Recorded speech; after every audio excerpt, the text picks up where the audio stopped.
요한복음 4장 3절에서 9절 먼저 읽겠습니다. 유대를 떠나서 다시 갈릴리로 가실새 사마리아로 통행하여야 하겠는지라. 사마리아에 있는 수가라는 동네에 이르시니 야곱이 그 아들 요셉에게 준 땅이 가깝고 거기 또 야곱의 우물이 있더라. 예수께서 행로에 권하여 우물 곁에 그대로 앉으시니 때가 제 6시쯤 되었더라. 사마리아 여자 하나가 물을 길러 왔음에 예수께서 물을 좀 달라 하시니 제자들이 먹을 것을 사러 동네에 들어갔음이라. 사마리아 여자가 가로되 당신은 유대인으로서 어찌하여 사마리아 여자 나에게 물을 달라 하나이까 하니 이는 유대인이 사마리아인과 상종하지 아니함이러라. 창세기 24장 10절에서 14절 읽겠습니다. 창세기 24장 10절. 이에 종이 그 주인의 약대 중 10피를 취하고 떠났는데 그 주인의 모든 좋은 것을 가지고 떠나 메소포다미아로 가서 나홀의 성에 이르러 그 약대를 성 밖 우물 곁에 꿀렸으니 저녁 때라. 여인들이 물을 길러 나올 때이었더라. 그가 가로되 우리 주인 아브라함의 하나님 여호와여, 원컨대 오늘날 나로 순적이 만나게 하사 나의 주인 아브라함에게 은혜를 베푸시옵소서. 성중 사람의 딸들이 물 길러 나오게 싸우니 네가 우물 곁에 섰다가 한 소녀에게 이르기를 청컨대 너는 병항아리를 기울여 나로 마시게 하라 하리니 그의 대답이 마시라. 내가 당신의 약대에게도 마시우리라 하면 그는 주께서 주의 종 이삭을 위하여 정하신 자라. 이로 인하여 주께서 나의 주인에게 은혜 베푸셨음을 내가 알겠나이다. 말을 마치지 못하여서 리브가가 병항아리를 어깨에 메고 나오니 그는 아브라함의 동생 나홀의 아내 밀가의 아들 부두엘의 소생이라.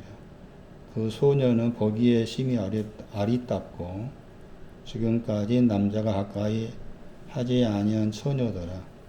그가 우물에 내려가서 물을 그 병항아리에 채워 가지고 올라오는지라. 오늘 말씀은 그 두 가지 우물에 대한 설명입니다. 그리고 두 가지 내용의 마시다 하는 내용에 대해서 설명하고자 합니다. 요한복음 4장의 말씀이 우리가 겉으로 읽을 때는 이제 쉽게 생각을 했었는데 그렇지가 않지요. 굉장히 깊은 의미를 담고 있기 때문에 집중해야 되고 관심을 가지고 살펴야 됩니다. 요한복음 4장은 방금 읽었던 창세기 24장하고 밀접하게 관련되어 있습니다. 요한복음 4장의 의미를 알려면은 창세기 24장부터 정확하게 아셔야 돼요. 여러분 집에 가셔가지고 숙제인데 창세기 24장 전체를 한번 읽어보세요. 여러분 읽어보세요. 다시 보세요. 요한복음 4장 6절. 우물이라 단어가 나옵니다. 4장 11절 우물이가 나오죠. 같은 우물인데 원어가 다르죠.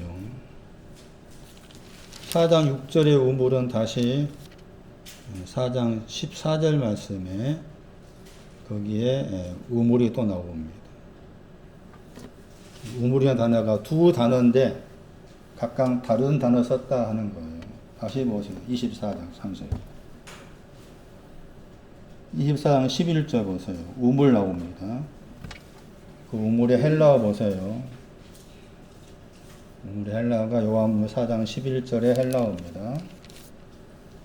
다시 창세기 24장 13절 우물 보세요. 히브리어가 다릅니다. 그리고 거기에 72년 번역에 우물 4장 요한복음 4장 6절하고 14절 말씀에 사용된 우물이죠. 폐계, 헬라어로 폐계. 찾았어요? 창세기 24장 11절 우물. 그 우물의 헬라어 빨리 표시하세요. 창세기 24장 13절의 우물 히브리가 다릅니다. 헬라어. 다시 24장 16절의 우물 거기에 헬라어. 우물이 두 가지란 거예요. 우물이 두 가지다. 헬라어에서는 폐계라는 우물이 있고 요한복음 4장 6절에 야곱이 우물할 때 그 폐계죠. 그 다음에 4장 14절 말씀에 물샘할 때 샘, 폐계. 폐계라는 우물의 히브리어가 지금 창세기 24장 13절하고 16절 말씀의 우물이죠. 아인. 눈으로 번역된 눈. 정조 위화가 우물로 번역합니다. 눈입니다. 눈. 아인. 많이 이제 대부분이 사람이 논할 때 눈으로 번역된 단어인데 드물게 이렇게 그 눈이란 그 단어가 우물로 번역됩니다. 우물. 찾으셨나요? 한민아 찾으셨나? 마시는 것부터 설명할게요. 마시는 거. 집에 가서 공부 많이 하셔야 됩니다. 왜 다른 단어 썼을까 하는 거죠. 히브리어도 우물이라는 단어가 다르다. 헬라어에서도 우물이라는 헬라가 다르다. 왜 다른 단어 썼을까? 생각을 하셔야 되고, 근데 요한복음 4장 제 11절의 우물은 요한복음 4장 6절 말씀에 우물이라는 단어가 다른 단어인데, 지금 다른 4장 6절은 요한복음 4장 6절은 우물이 폐계잖아요. 요한복음 4장 11절은 프레아를 썼어요. 헬라가 다른 단어인데 지금 교차적이죠. 다시 말하면은 4장 6절에 우물이라는 저 폐계가 다른 단어지만 프리아르라는 단어를 사용한 거예요. 그러니까 폐계라는 우물을 하고 요한복음 4장 11절 12절 말씀에 프리아르라는 우물은 서로 교차적으로 사용할 수 있다. 그런 의미로 먼저 생각하셔야 되는데 창세기 24장에서는 다른 단어 썼었고 또 그 다른 단어가 가지고 있는 의미가 있을 것이다 하는 것이죠. 창세기 24장 11절의 우물입니다. 그리고 이 우물은 요한복음 4장 11절 우물이었어요. 요한복음 4장 11절 우물에서 나오는 물은 목마릅니다. 요한복음 4장 11절 프레아르, 4장 12절 우물, 4장 13절 말씀에서 4장 11절에 우물에서 나온 물을 마시면 목마르다. 다시 돌아오세요. 창세기 24장 11절 베엘입니다. 우물이라는 단어입니다. 히브리어 창세기 14장 11절. 이 단어의 뜻이 있습니다. 무엇인가 파다의 뜻입니다. 파다. 색이다. 상징적 뜻이 있어요. 창세기 24장 11절 우물이라는 단어의 동사로서 상징적 뜻이 해석하다, 설명하다 그런 뜻을 가져요. 창세기 24장 11절에 우물이라는 그 단어 자체의 뜻이 그 우물의 단어 자체의 뜻이 그런 뜻인데 거기 창세기 24장 11절을 다시 보시면은 우물의 위치입니다. 우물이 어디에 있는가 보세요. 어디에 있어요? 성에 속한 바깥이죠. 우물의 위치입니다. 바깥 나난입니다. 성의였죠. 우물이 위치입니다. 그게 13절에 우물은 다른 단어 썼지만 위치는 같습니다. 같다고 봐야 합니다. 같다고 봐야 되죠. 그러니까 지금 요한복음 4장도 마찬가지죠. 우물의 위치가 성 바깥에 있다. 요한복음 4장에서는 그 우물의 위치가 사마리아에서 나온 곳이 있었죠. 사마리아 나온 곳. 그러니까 우물의 위치는 다 의입니다. 의, 나난입니다. 나. 그러니까 우물의 위치가 높은 거죠. 쉽지 않죠. 창세기 24장 11절 설명하고 있어요. 우물이라는 그 히브리 단어의 발음이 베에르잖아. 베에르. 그건 이게 이제 번역된 게 이 용어를 들어보시면은 그런 뜻이구나 아실 거예요. 부엘세바 들어보셨어요? 부엘세바. 세바가 숫자 7이라는 뜻이고 맹세의 뜻이죠. 그러니까 부엘세바는 맹세의 우물이란 말이죠. 거기에 들어있습니다. 우물이. 창세기 21장 14절 부엘세바. 창세기 21장 31절에서 33절. 거기에 부엘 그 번역된 그 단어가 우물이라는 단어입니다. 우물. 세바는 맹세하다. 숫자 7이 맹세하다 뜻이었죠. 부엘세바. 거기에도 이 우물이라는 단어가 들어있다. 창세기 24장 62절 가보시면은 거기에 부엘라헤로이라는 단어가 나옵니다. 부엘라헤로이. 거기에도 부엘이 우물입니다. 우물. 부엘라헤로이. 그 뜻은 살아있는 우물을 보다의 뜻입니다. 부엘라헤로이. 거기에 야곱이 거하고 있습니다. 야곱의 이삭의 신앙 가운데 창세기 26장을 여러분 집에 가서 보시면은 이삭이 하는 일 가운데 그가 했던 어떤 중요한 일 가운데 한 가지죠. 한 가지란 말은 뭘 보다 이삭이 일을 했다고 했을 때 우물파죠. 거기 나옵니다.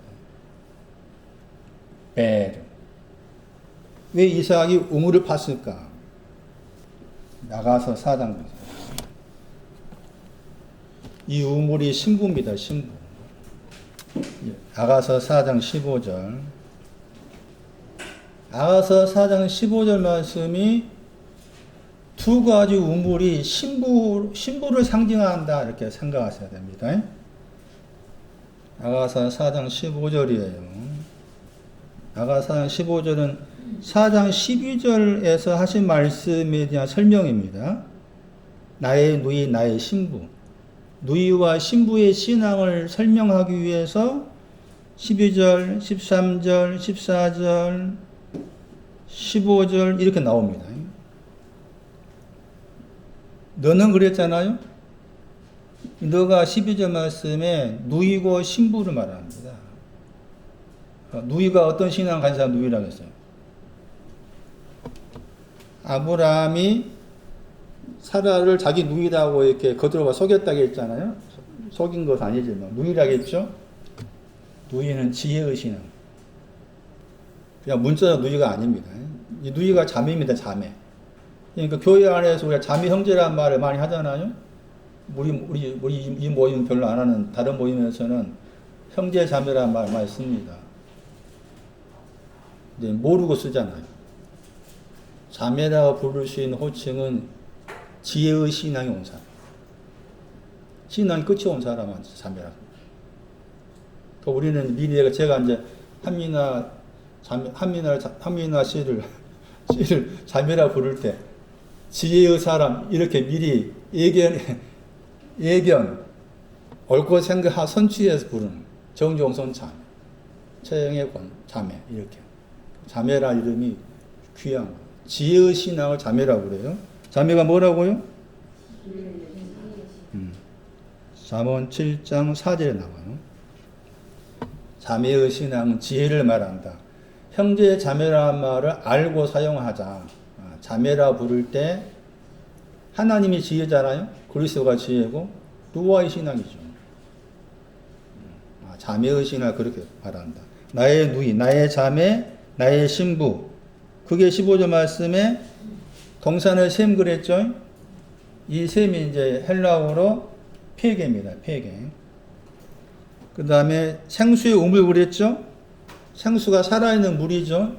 살아있는 물에 우물이라고 그랬죠? 베르잖아. 이게 지금 프리아르입니다. 야가서 4장 15절에. 그래서 지금 우물에 대한 것은 신부를 말하는 거예요. 신부와 자매의 신앙을 우물로 묘사하고 있다는 거죠. 문자적으로 당연히 우물이 있는 거고, 그 문자적 의미를 통해서 상징성을 불어넣은 거죠. 창세기 24장도 그렇고, 요한복음 4장도 그렇고. 야가서 4장 15절 말씀이 우물과 관계된 상징성의 무언가를 딱 이 구절을 설명해 주는 거예요. 나의 신부, 나의 누이, 나의 자매를 두 가지 우물이라는 단어로 묘사하고. 그런데 이제 창세기 24장 11절 말씀에 우물이라는 단어의 부정적 의미가 들어있습니다. 부정적 의미도 알아야 됩니다. 베에르라는 저 우물이라는 단어, 저 베에르의 히브리어를 헬라어로 프리아르 했잖아요. 그러니까 프리아르 그 발음이나 베에르 발음이 거의 비슷하다고 생각하시면 되죠. 요한복음 4장 11절 우물 프리아르, 창세기 24장 11절 우물 베에르.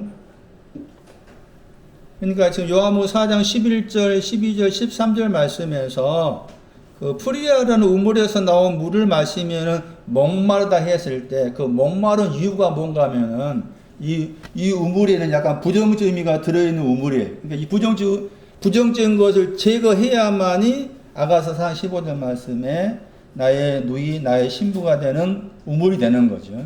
살아있는 생수를 가지는 우물 되는 거예요. 그게 시편 55편 23절 말씀에 썩는 것을 담고 있습니다. 시편 55편 23절. 우물에 대한 설명하고 있습니다. 우물은 두 가지 우물이 있다. 두 가지 우물 다 지금 신랑 대신 그리스도의 신부 자매 될 자를 상징화시켜서 두 가지 우물로 묘사하고 있는데, 첫 번째 설명하고 있는 우물에는 부정적 의미가 들어있는 우물이다. 부정적 의미가 시편 55편 23절 말씀에 파멸이죠. 24절. 이 책은 24절이죠. 웅덩이 번역했죠. 우물이죠. 베르. 파멸이 썩는다 뜻입니다. 썩음의 우물이죠. 썩음의 우물. 반드시 아가서 4장 15절 말씀에 살아있는 물을 담는 우물 되기 위해서, 신부 되기 위해서는 이 썩음을 정리해야 됩니다. 샤핫. 욥기 17장 14절 보시면은 이게 아버지입니다. 아버지와 어머니 나옵니다. 욥기 17장 14절. 부모를 버리라고 했을 때 그 부모가 누구냐? 눈에 보이는 부모가 아니라겠죠. 거기 욥기 17장 14절 말씀이 아버지, 어머니 버려야 될 아버지, 어머니를 묘사하는데, 거기에서 아버지를 거기서는 무덤 번역했어요. 아마 무덤. 썩는다 뜻인데 무덤 번역했어요.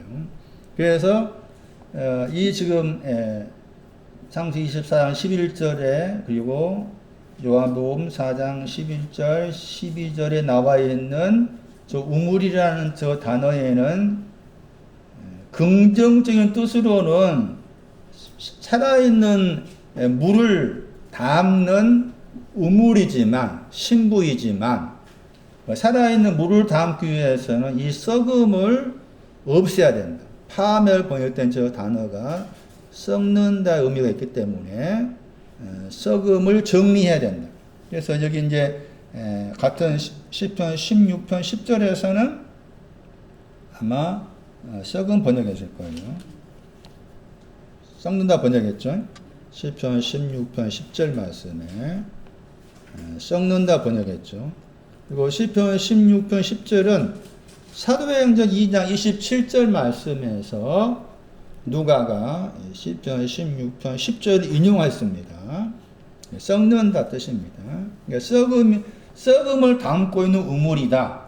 그러니까 우물이 신부가 되기 전에 썩음을 담고 있는 우물이기 때문에 이 썩는 것을 정리해야만이 살아있는 물을 담는 신부가 된다. 그런 의미예요. 썩는 것을 어떻게 정리하는 것인가? 썩는 것을 담고 있단 말은 무슨 말일까? 103편 4절. 시편 103편 4절 보시면은 거기에서 파멸 번역했죠. 썩는다, 파멸. 그리고 뭐 파멸을 썩는다고 했을 때 시편 103편 4절에 구속과 연관해서 말합니다. 구속. 그래서 썩는다고 했을 때 그 썩는 내용이 구속과 연관해서 말씀하고 있는 거예요. 구속하다는 이 단어가 많이 나온 성경장이 룻게서라겠죠. 그리고 대표적인 구절이 이사야 44장 22절입니다. 허물과 죄를 안겨 사라진 것 같이 빽빽한 구름 사라진 것 도말했다. 그리고 그 다음에 구속이란 말 나오고. 그러니까 이 썩는 내용은 허물과 죄를 가리켜요. 허물과 죄가 이미 그 우물 속에 들어있는 거예요. 그래서 이 허물과 죄가 구속이 돼야만이 살아있는 물을 담을 수 있는 우물되는 거예요.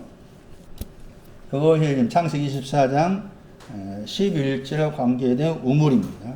다시 돌아오세요. 창세기 24장은 요한복음 4장과 밀접하게 연관된 성경장이다. 요한복음 4장을 정확하게 이해하시려면 창세기 24장을 살펴야 된다. 요한복음 4장에 나와 있는 그 단어들이 창세기 24장하고 밀접하게 연관해서 나왔다. 거기에 이제 성이라 번역했잖아요.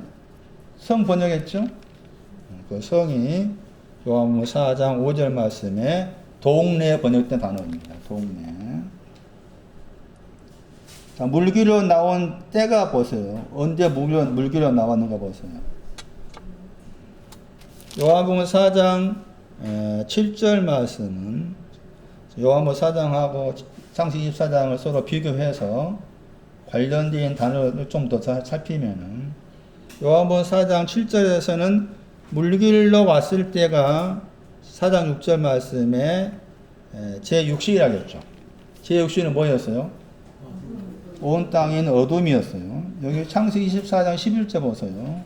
물길로 나온 때가 언제라고 그래요? 저녁 때라고 그랬죠. 저녁은 나난입니다.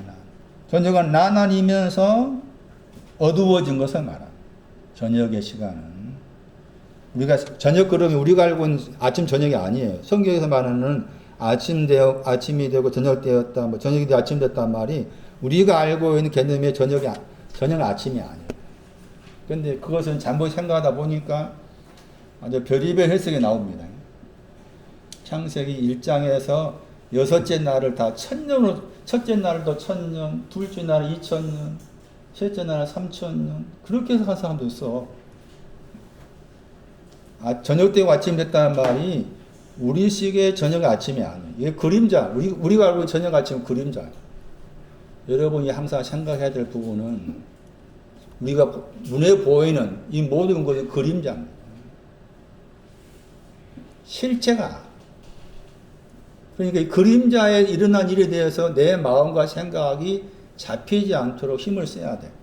그러려면 지금 내가 당하고 있는 이것은 그림자다. 아무것도 아니다. 내가 몸이 아프든 뭐 불쌍한 사 생겼든 어떤 일이 생겼든 간에 그것을 아주 크게 생각하지 말아라. 그림자 생각해. 아무것도 아닌 것. 헛것으로 생각하라. 헛것으로. 이건 헛것이다. 먼저 내 생각에서부터 마음에서부터 헛된 거다. 헛것이다 하고 다 물러야 되잖아. 그 훈련이 필요한 거예요. 먼저. 그래야만이 그것들이 나를 안 잡아먹지. 그건 내 마음과 생각에서 이미 헛것을 안 보면은, 헛것을 안 보고 그게 내가 당하고 있는 것들이 하나의 실체로 본다면 그 실체가 나를 잡아먹을 죠. 그래가지고 거기에 빠져가지고 죽어야 되는가 말해야 되는가 하기부터 시작해가지고 별별 생각 다 하잖아. 그렇게 우리 휘둘리면서 살아가지 말자. 내 눈에 보이는 것, 내가 경험한 것들은 그림자다. 실체가 아니다. 헛된 것이고 헛것이다. 그렇게 마음 중심에서 생각해서 그 중심을 잡아요. 헛것이니까 아무것도 아니다. 내가 빚을 뭐 수십억 졌다 할지라도 이거 헛것이다. 그 중심을 잘 잡아야 돼. 먼저는. 그래야만이 그 어려움들을 내가 내 안에서부터 좀 잡아먹어가야만이 그 문제들이 어떤 모양을 통해서든 간에 점차 줄어들든지 해결되든지 그런 방향을 갈 거 아니에요. 그 내 마음에서부터 이미 그런 것들이 실체가 되어서 나를 잡아먹어 버리니까 이미 속에서부터 무너지니까 그 겉에 것을 내가 이겨나갈 수 없는 거예요. 그러니까 먼저 내 생각에서부터 말했던 것처럼 이것은 헛것이다. 실체가 아니다. 무슨 말 하다 이 말 나온 거 모르겠네. 무슨 말 하나 나왔어요 지금? 뭐 한 거? 네? 저녁. 예, 저녁에 대한. 그 저녁이라는 아침 저녁. 저녁이라는 저 단어가 우리가 알고 있는 저녁이 아니다. 시편 65편 8절. 거기 아침과 저녁의 신앙의 시간을 말합니다. 저녁과 아침이 뭐냐? 65편 8절. 이 책은 구절이에요. 아침하고 저녁이 나오잖아요. 번역은 이제 아침 되는 거, 저녁 되는 거 번역했죠. 그리고 거기에 이제 나나이 나오죠. 그리고 아침 되는 거, 저녁 되는 거 할 때 되다 하는 그 단어의 동사가 밖으로 나온다는 단어라겠죠. 여기 보시면 나오죠. 창세기 24장 11절 보세요. 저녁 때에 물길로 뭐라 그랬어요? 물길로 나온다겠죠. 저 단어가 들어있는 거예요. 그러니까 저녁에서 나왔다 이게 아침에 나오고 저녁에 나왔다 이게 나난입니다. 그러니까 이 저녁 때는 나난의 신앙. 나난의 신앙인데 어두워진 거예요. 이사야 24장 11절 참고하면은 나난의 신앙인데 어두워집니다. 바깥의 신앙에서 포도주가 있는데 어두워졌다 나와요. 기쁨 관계에서. 그래서 시편 65편 8절하고 이사야 24장 11절 참고했을 때 저녁 때가 나나는 신앙이 온 사람으로서 어두워져 가고 있는 것이 저녁이라는 신앙의 시간이고 그것을 굳이 요한복음 사도로 말하면 6시에 해당되는 거예요. 그 다음 보세요. 물을 기르란다 했을 때 기르다의 헬라어가 요한복음 4장 7절에 나와 있는 그 단어와 같은 단어고 그리고 또 이제 물 항아리가 나오죠. 물 항아리 요한복음 2장 6절 7절 그리고 사마리아 여자가 물 기르러 왔을 때 물 항아리 가지고 왔습니다. 요한복음 4장 6절 전후에 안 나와 있죠.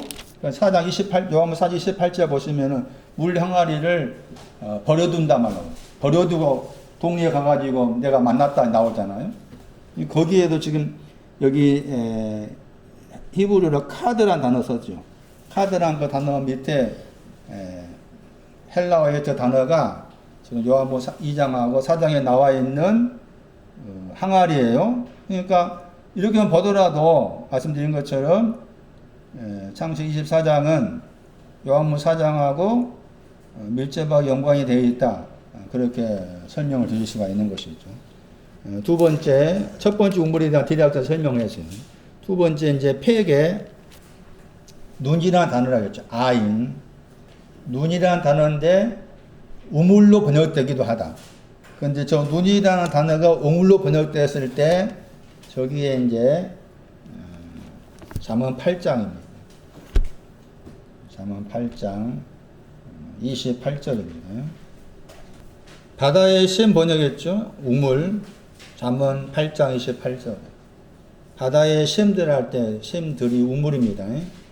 그리고 그 우물들은 지금 바다와 관계에 나와 있죠. 바다와 관계. 잠언 8장 28절이에요. 잠언 8장 28절 말씀이 지금 창세기 24장 13절, 16절, 요한복음 4장 6절, 요한복음 4장 14절 말씀에 나와 있는 우물이라는 단어다. 그런데 여기 이제 바다라고 했을 때 바다가 상징성입니다. 부정적인 뜻이 있고 긍정적인 뜻이 있습니다. 바다로 번역된 단어입니다. 창세기 1장 2절 보세요. 바다가 뭐냐? 창세기 1장 2절 어떻게 번역하는 거 보세요. 흑암이 어디 위에 있다고 그랬어요? 흑암이 깊음 위에 있다고 그랬죠. 깊음 번역된 단어. 저게 바다입니다. 바다와 같은 단어예요. 그러니까 이 바다는 반드시 흑암을 없애야 됩니다. 바다는 폐계라는 우물과 관련된 저 바다는 깊음이다. 깊음에는 흑암이 있다.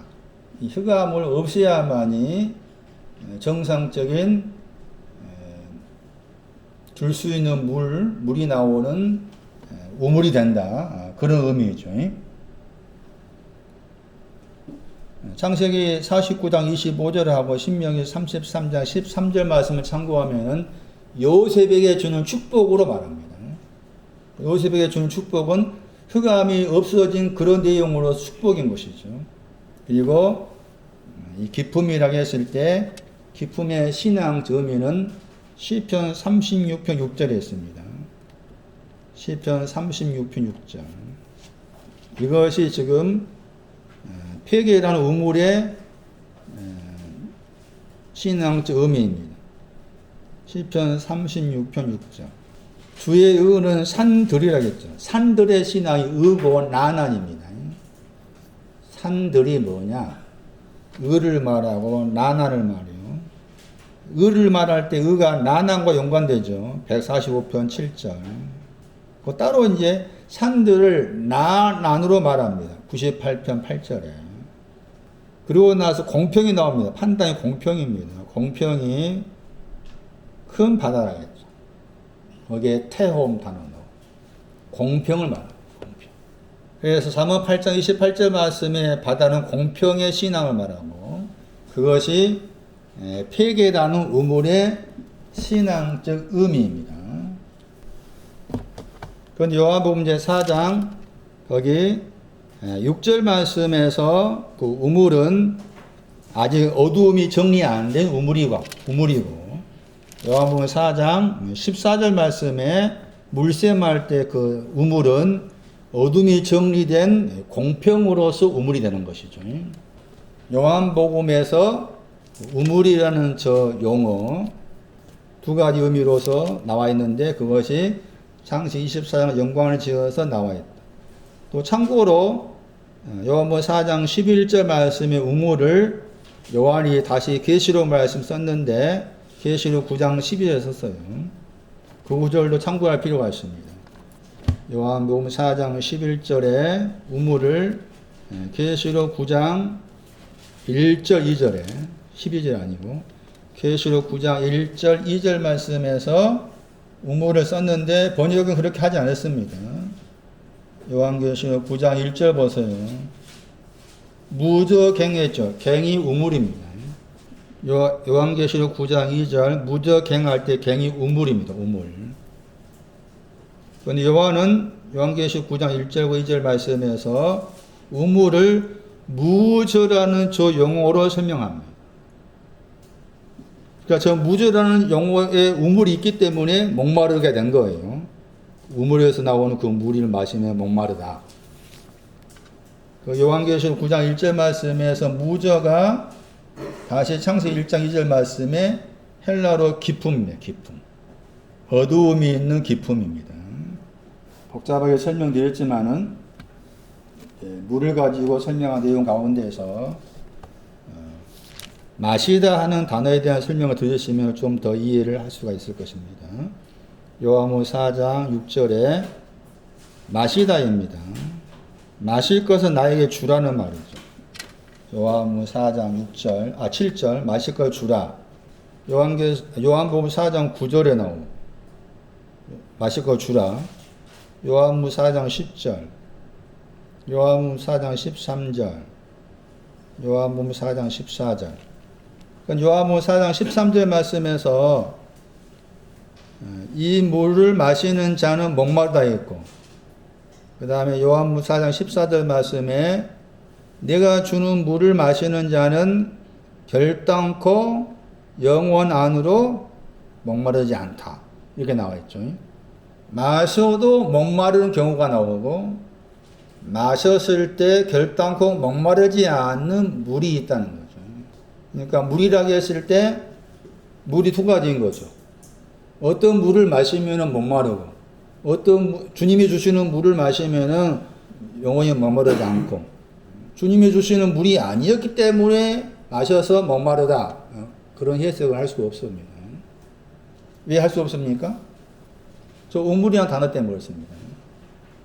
그래서 이 마시다 했을 때 마시다의 내용이 두 가지라는 거죠. 마시다 내용이 두 가지다. 우물도 몇 가지라겠어요? 크게 두 가지라겠죠. 마시는 것도 두 가지고, 두 가지 내용의 마심인데, 그게 이제 4장 13절하고 14절 말씀의 차이인 거죠. 첫 번째 물을 마셨을 때는 목마르고, 두 번째 주시는 물을 마셨을 때는 결단코 목마르지 않다고 했을 때, 똑같은 물이 아니라 그 말이죠. 목마르는 물이 있고, 목마르지 않는 물이 있다 그 말이죠. 그러니까 마시는 것도 두 가지 내용이다 그 말이죠. 마시는 것도 두 가지 내용이다. 다시 창세기 24장 보세요. 창세기 24장의 배경을 잠시 설명드리면은, 아브라함이 이삭의 아내, 자기 며느리죠. 이삭의 아내를 자기 고향에 가가지고 데려오라 해서 아브라함의 늙은 종을 보내죠. 그래서 그 아브라함의 늙은 종이 지금 갔어요. 그리고서 지금 거기 보시면은 24장 거기 12절 말씀에 아브라함의 늙은 종이 가로되 했잖아요. 일종의 기도입니다. 따지면 기도했단 말은 안 나오지만은, 그래서 12절 말씀에서 14절 말씀까지가 늙은 종의 기도입니다. 이삭의 아내를 만나기 위한 늙은 종의 기도가 12절에서 14절 말씀이고, 그리고 15절 말씀에서 기도가 마치니까 이제 리브가가 등장해 나온 거예요. 좀 설명이 필요합니다. 늙은 종에 대한 설명. 어떤 신앙을 가진 늙은 종 그러니까 물론 겉으로 생각했을 때 아브라함이 자기의 며느리를 얻기 위해서 자기의 고향 집으로 보낼 만큼 그만큼 신뢰했던 종이라고 말이죠. 많은 종도 있었겠지만은 늙은 종이란 이 사람은 아브라함이 그만큼 내가 이 사람을 보냈을 때 충분히 나의 며느리를 데리고 올 것이다 하고 자기 아브라함 편에 예측을 했기 때문에 믿고서 보낸 자 아닙니까? 아브라함 늙은 종을. 혹자는 이 아브라함 늙은 종을 뭐 성령으로 해석하기도 합니다. 그런데 과연 성령으로 해석할 수 있는가 생각해 볼 필요가 있겠습니다만. 아브라함 늙은 종을 좀 해석할 필요가 있습니다. 24장 2절 보세요. 아브라함도 늙었다고 그랬죠? 24장 1절 말씀에 아브라함 늙었어요. 늙었다의 헬라어가 장로입니다. 장로란 직분을 잘 이해하셔야 돼요. 장로는 늙은 사람이 장로입니다. 그랬을 때 늙었다고 했을 때 또 우리 개념에 늙었다고 하면 생각하면 안 돼요. 항상 성경 말씀은 우리 개념으로서 보면 안 돼. 어느 구절이든 어떤 말씀이든 내가 알고 있는 상식으로 내가 알고 있는 어떤 지식으로 그 내용을 이해하려 하지 말아라. 성경은 그런 식으로 써있지 않다. 아브라함이 늙었다? 그러면서 아브라함의 종도 늙은 종이라 하잖아요? 24장 2절 말씀. 같은 단어 썼지요? 24장 1절은 늙었다 그랬죠? 거기에서 동사로 쓴 거가 동사. 늙었다가 동사로 쓴 것입니다. 24장 2절 말씀에 늙은 종은 형용사를 썼어요. 형용사. 형용사나 동사나 여기서는 별반 차이가 없습니다. 그렇다고 했을 때 두 분 장로님도 잘 기억하셔야 돼요. 하당로나 임장로나. 장로의 신앙이 뭐냐는. 늙은 사람이 장로다. 그럼 늙어 있는 것이 뭐냐?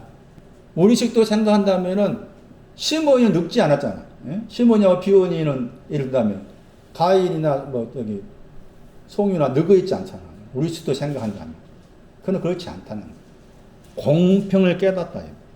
공평을 깨달은 사람이 신앙적으로 늙은 사람이에요. 그거 아셔야 돼. 장로는 공평이 의와 공평이라고 했을 때 공평을 구별할 줄 아는 사람 이게 장로고 이게 신앙적으로 늙었단 말입니다. 욥기에서 22장, 욥기 32장 9절이에요. 그게 늙었다 하는 장로에 대한 신앙을 설명하는 중요한 구절입니다. 욥기에서 32장 9절에 거기에 공평이 나오고 단어가 깨닫다 혹은 구별하다 단어 썼어요. 공평을 구별할 줄 아는 사람. 공평을 구별하다 깨닫다 했을 때 의와 공평의 차이죠. 의와 공평의 차이를 정확하게 아는 사람이 헬라어로 장로고 아브라함에 있어서 늙은 종. 아브라함도 늙었고 이 종도 늙은 사람. 그리고 보세요. 그 늙은 종한테 뭘 맡겼어요? 소유를 자기 집이라고 했잖아요. 집. 집 그러면은 바깥에 반대가 집입니다. 안쪽이라는 거죠. 바깥의 신앙이 난 아니죠. 집의 신앙은 누구합니다. 누구. 그리고 소유를 맡았다고 해서 이게 소유를 맡았다 하는 저 단어가 다스리다입니다. 그리고 이 단어가 4장 7절에 죄를 다스린다 사용됐습니다. 죄를 다스리고 있는 사람. 공평을 깨닫고 죄를 다스리는 사람이 아브라함에게 있어서 늙은 종입니다. 늙은 종. 창세기 24장 3절에 2절에 소유를 맡아 하다 단어가 다스리다 뜻이고 그 다스림의 내용이 창세기 4장 7절 말씀에 카인한테 한 말 가운데서 너는 죄를 뭐하라? 다스릴지라 나와 있죠. 그리고 다스리는 신앙이 창세기 1장 18절 전후에 가보시면은 광명이다, 광명. 이런 신앙 가진 사람입니다, 이 사람.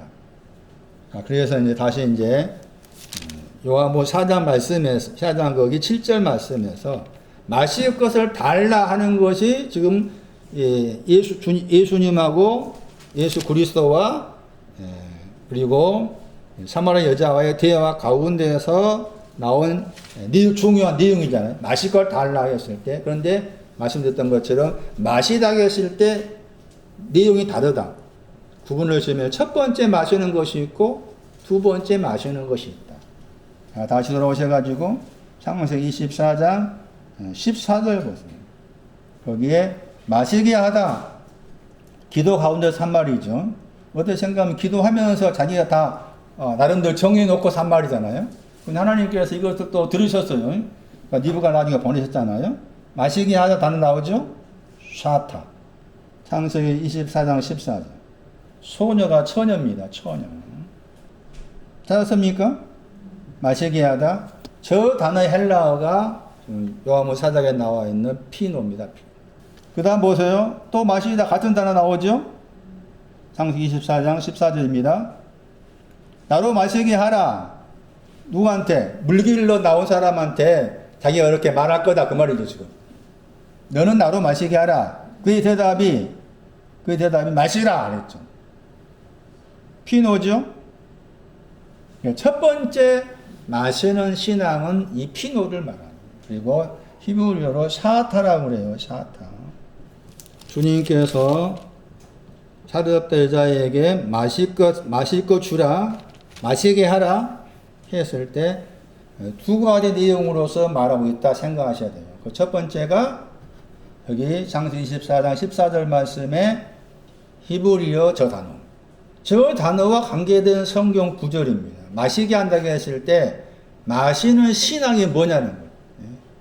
마시는 신앙. 물을 마신다 했을 때 물론 문자적으로 물 마신다 그래 끝나 간단해요. 그러나 그런 의미가 아니니까 물을 마신다고 했을 때 물을 마시는 신앙적 의미가 뭐냐는 거죠.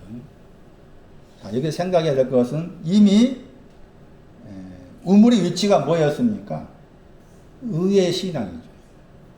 의의 신앙이 온 다음에 어두워졌다. 거기서부터 두 가지 물 마심이 나오는 거예요. 그거 잘 이해하셔야 돼요. 의의 신앙이 왔는데 어두워져 있어.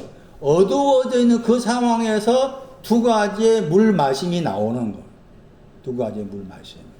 이 마시다 내용은 이사야 25장 6절이 마시는 신앙을 설명하는 중요한 구절입니다. 이사야 25장 6절 보세요. 이 구절은 중요한 구절이니까 아예 애우고 있어야 됩니다. 이사야 25장 6절 만민 번역단어가 모든 백성이란 말이죠. 모든 백성에게 이 산 안에서 그 연애 단어, 연애라는 단어가 두 번 나오죠. 그 구절에. 저게 결혼 잔치라겠죠. 결혼 잔치에서 마시는 신앙이 나옵니다. 첫 번째가 결혼 잔치와 관계됩니다. 저 단어의 동사가 지금 창세기 24장 14절 말씀에 마시다 단어입니다. 요한복음 4장에서 피노 마신다도 지금 이사야 25장 6절에 저 결혼잔치입니다. 결혼잔치. 결혼잔치하고 결혼잔치 다음에 나오는 신앙이 결혼침대, 침소입니다. 결혼잔치하고 침소를 구분을 지어야 됩니다. 결혼잔치, 이 단어는 요한복음 2장 1절 말씀에 갈릴리 가나의 혼인잔치. 그게 그 내용이죠. 마태 22장 말씀에도 아들을 위한 결혼잔치. 지혜로운 처녀가 결혼잔치에 들어가서 문 닫았지요? 그때 사용된 결혼잔치입니다. 그랬을 때, 이 결혼잔치라는 저 단어가 명사고, 저 단어의 동사가 지금 창세기 24장 14절 말씀에 앞에 두 번 나와 있는 마시다 하는 저 단어. 그러니까 마시는 내용은 신앙적으로 이사야 25장 6절입니다. 첫 번째가 걸수가 가득한 기름진 것 마시는 거예요. 걸수가 가득한 기름진 것 마시는 거예요. 기름을 마시는데 그 기름이 걸수가 가득한 기름이라겠죠. 걸수가 가득하다 뭐였어요? 도말하다 였습니다. 이사야 44장 22절. 걸수가 가득한 기름은 도말되었답니다. 죄와 허물이 도말되었다. 이게 마셔야 될 내용입니다. 죄와 허물이 도말되었다는 것이 믿어야 될, 마신다는 거 믿는 거예요. 믿어야 될 내용입니다. 그러니까 물을 마셨다 그 말은 죄와 허물이 도말되었습니다. 이것을 믿는다는 것이죠. 첫 번째 마심의 내용입니다. 그러면은 여자한테 마실 거 달라고 했을 때 지금 네 속에는 죄와 허물이 도말된 거 있느냐? 그런 질문을 생각해 틀리지 않겠죠. 그럼 여자는 어떤 상황이라고 했어요? 자기 속에 있는 더러운 것을 길러내기 왔죠. 아직은 그 더러운 것이 정리가 안 된 거죠. 죄와 허물이 도말되었다가 정리가 안 된 사람이었죠. 그러니까 달라고 해도 줄 수가 있는 상황은 아닌 거였어요. 그 다음에 또 한 가지는 뭐였습니까? 이사야 25장 6절 말씀에 포도주가 나왔죠. 이 포도주가 쉐메르였죠. 이 쉐메르에서 뭐가 나왔습니까? 사마리아가 나왔습니다. 사마리아. 쉐메르 포도주에서 사마리아라는 그 단어가 이 쉐메르에서 왔어요. 쉐메르. 그러니까 사마리아는 여기 이사야 25장 6절 말씀에 번역된다면은 오래 저장하였던 맑은 포도주, 이것도 사마리아의 신앙과 관련을 지어서 충분히 해석해도 틀리지 않다는 거죠. 오래 저장하였던 포도주라겠죠. 오래 저장하였던 포도주가 있는데 그것이 맑았다 그 말은 오래 저장하였던 포도주가 약간의 부정적인 개념입니다. 오래 저장하였던 포도주라고 했을 때 영어 그 단어가 찌꺼기란 말입니다. 찌꺼기. 그러니까 찌꺼기가 있는 포도주예요. 찌꺼기가 있는 포도주니까 여전히 포도주의 어떤 침전물이 가라앉아 있는 거. 우리 개념으로는 오래 저장하던 포도주일수록 값이 비싸겠죠. 그런데 여기에서 지금 부정적 의미가 들어있죠. 왜냐하면은 맑았다는 저 단어 때문에. 맑았다 하는 저 단어가 걸러내다입니다. 그러니까 뭔가 지금 문제가 있으니까 그 문제를 걸러냈다 이런 의미인 거죠. 그랬을 때 스바냐서 1장 12절을 봐야 됩니다. 제가 전번에 설명할 때는 맑았다는 단어가 말라기 3장 3절을 해석했지만 다르게 해석한다면 스바냐서 1장 12절을 볼 필요가 있습니다. 스바냐서 1장 12절 말씀에 이 포도주가 나옵니다. 스바냐서 1장 12절. 스바냐서 1장 12절 말씀 보시면은 거기에 찢기라는 단어가 나와요. 찢기 번역했죠. 스바냐서 1장 12절 말씀에 찢기 번역했죠.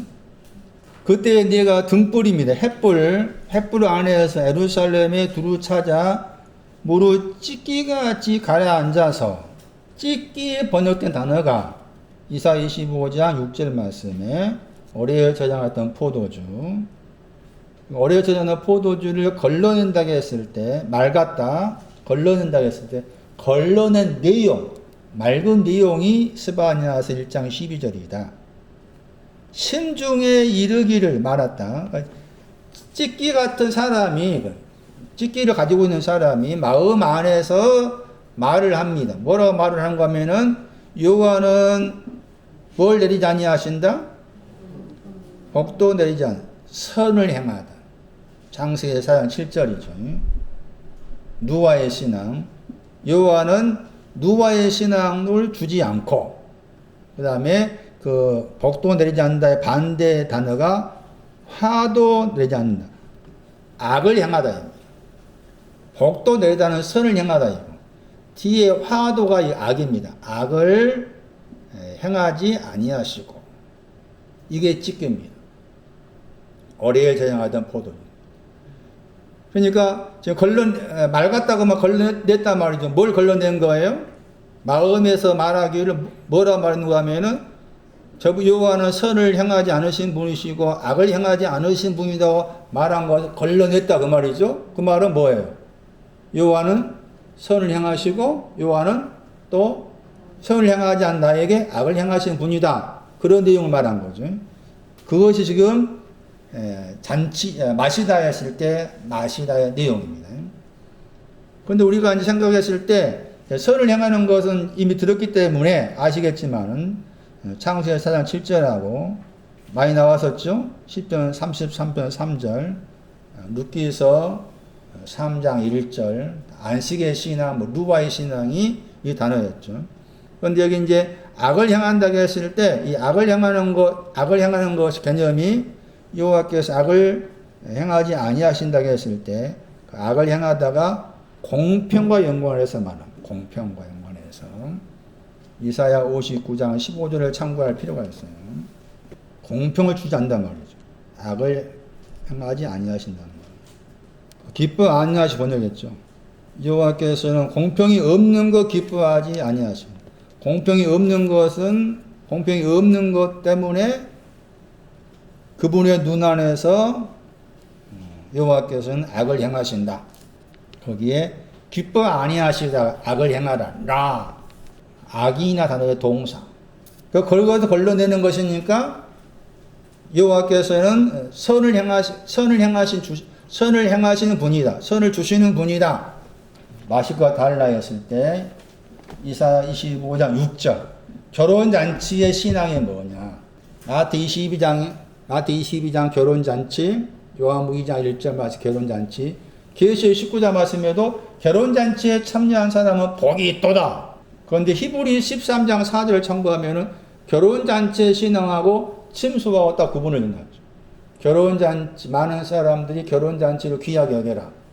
침수를 더럽히지 말아라. 그리고 결혼잔치가 없는 사람을 뭐라 하는가 하면 음란이 결혼잔치가 없는 사람. 그 다음에 결혼잔치 다음에 침수인데 침수가 없는 사람을 간음이라고 해요. 그거 중요해. 예? 음란과 간음이 무엇인가를 말해주는 중요한 구절이죠. 제 기억으로 히브리 13장 4절이에요.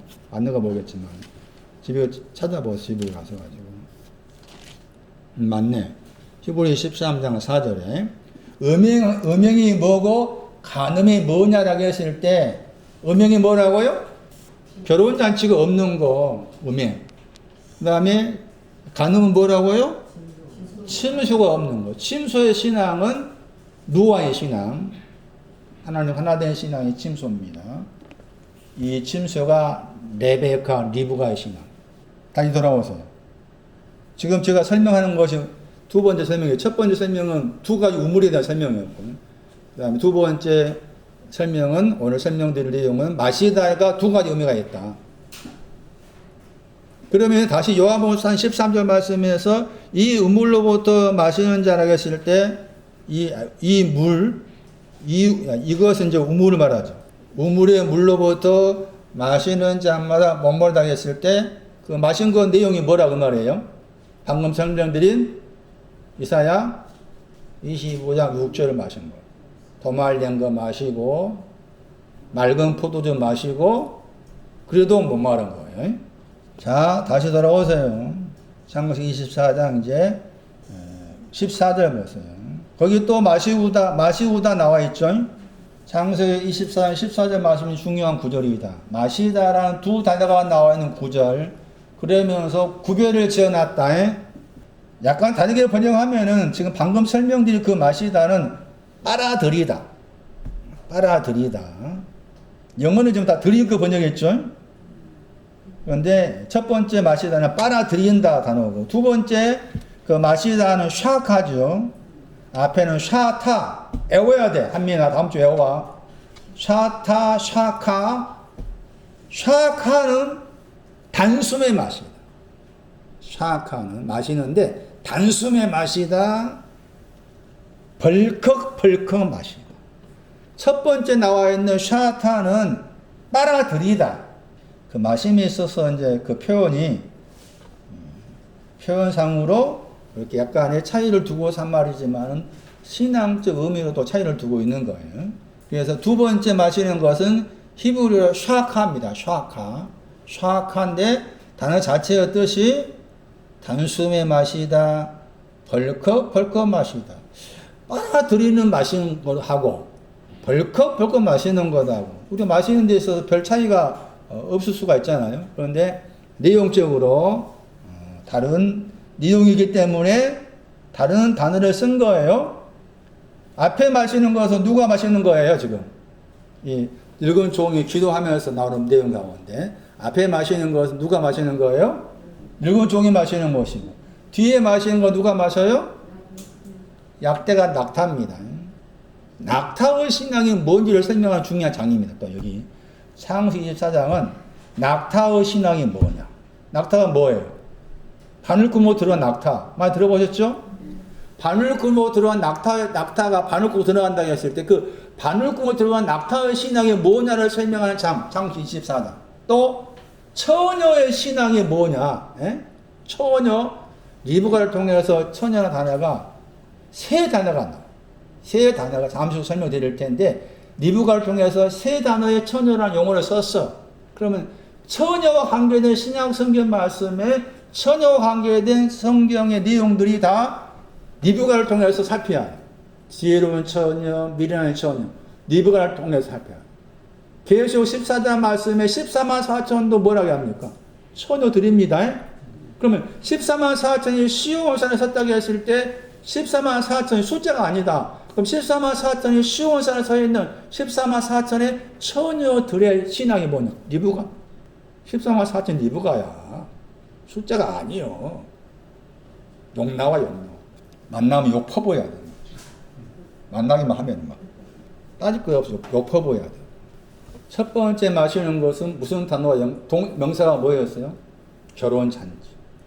결혼잔치에 대한 마태 22장, 대표된 말씀. 마태 22장, 요한복음 2장, 요한계시록 19장, 결혼잔치. 이사야 25장 6절. 거기 가야 돼, 곧바로. 마태 22장 말씀에 결혼잔치 애복이 뭐냐? 이사야 25장 6절. 이해되십니까? 이사야 25장 6절 말씀에 결혼잔치 애복 입지 않은 사람 나오잖아요? 애복 입은 사람 나오지. 그 애복이 뭐냐? 이사야 25장 6절이라니까. 갈릴리 가나의 혼인잔치. 이사야 25장 6절. 요한계시록 19장 말씀에 어린 양의 아내와 관계된 혼인잔치. 이사야 25장 6절이에요. 근데 그걸 마셔도 뭐 한다? 못 마른 거예요. 그걸 말한 거예요, 지금. 요한복음 4장 13절 말씀이. 두 번째 마시는 거 있어야 된다. 그 샤카죠? 샤카. 이 단어의 명사를 알아요. 때로는 이 주로 동사로 풀어 설명할 때가 많지만 지금 이런 경우에서는 명사의 의미를 통해서 샤카 단숨에 마시다 벌컥 마시다의 신앙이 뭔지를 딱 명사를 통해서 설명합니다. 창세기 40장 13절. 창세기 40장 13절 말씀이 두 번째 마시다의 내용. 술 맡은 자 더 단어입니다. 술 맡은 자 저 단어 속에 벌컥 마시다, 단숨에 마시다는 샤카가 들어있어요. 마스케잖아요.